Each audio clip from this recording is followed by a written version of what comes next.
Guys, meron ako sasabihin sa inyo no sa nagtatanong sa akin kung paano ko nakuha ang in-stream ads no.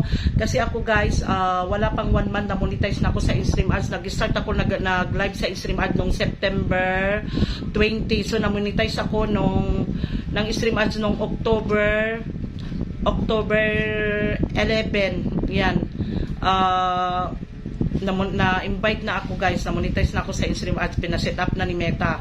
Madali ko lang napuno, so wala pang 1 month na napuno ko na yung in-stream ads. So, ganito ang gawin natin guys, no?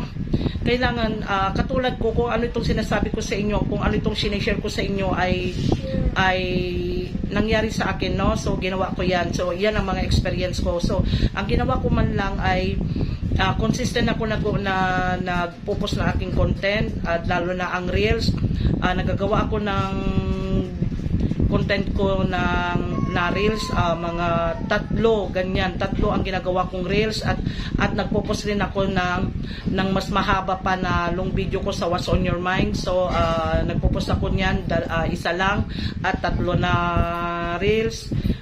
Sa isang araw 4 ganyan ang ginagawa ko na aking content, pero nilalagyan ko ng oras. Pag mag-post kayo, lagyan nyo ng oras, wag sunod-sunod guys, ganyan ang gawin ninyo. So eto ang gawin ninyo at nagla-live rin ako guys. Ang ginagawa ko na pagla-live umaga at hapon, isang oras kasi pag 2 oras kasi ang gagawin mo lagi-lagi kasi maiinip ang inyong audience, no? So ako 1 oras, 2 beses ako nagla-live sa isang araw guys, and then wala pa akong absent na hindi gumawa ng content ko, lagi-lagi present ako. Kaya yan, na madali kong napuno ang aking stream ads. Kaya ganyan ang gawin ninyo guys. So pag halimbawa mag-post kayo ng inyong live, no, meron dyan, basahin nyo, do not delete, nakalagay dyan. Huwag nyong i-delete ang inyong, pag mag-post kayo guys sa inyong live, makalagay dyan, do not delete. Yun ang pindutin ninyo para hindi ma-delete ang inyong live ng mga ilang araw na, kasi di ba pag mag-post tayo ng ating live, may nakalagay dyan 30 days lang.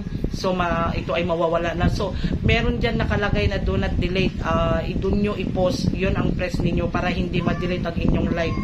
Ganyan guys, para halimbawa may gustong manood, pag naka-steady lang doon na naka-post, may manonood, madagdagan,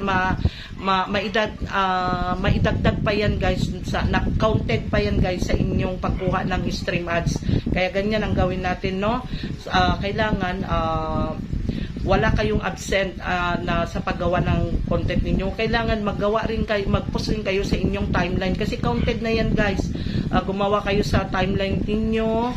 Yan, tapos yung mga ginagawa nyong reels, i-share nyo doon sa stories nyo, and then yung ginagawa nyong yung pinupost nyo na yung in-stream ads, yung mahaba na video sa What's on Your Mind, pwede nyo rin i-post doon sa stories ninyo kasi yan ay counted rin pag may manood guys. Yan, manood, counted yan pag sa pinagkukuha nyo ng in-stream ads. Kaya ganyan ang gawin ninyo guys. Kaya na madali kong napuno ang aking in-stream ads. Ganyan lahat ang mga pinagagawa. Kung ano yung mga sinasabi ko sa inyo ay experience ko yan. Kaya nadali ko na napuno ang aking in-stream ads. Wala pang 1 month na invite na ako. Kaya ganyan ang gawin natin. So maraming salamat. Sana naintindihan nyo ang aking sinabi. Sana may napulot din na aral kahit na paano. Huwag niyong kalimutan mag-like at mag-comment sa aking video. I love you all.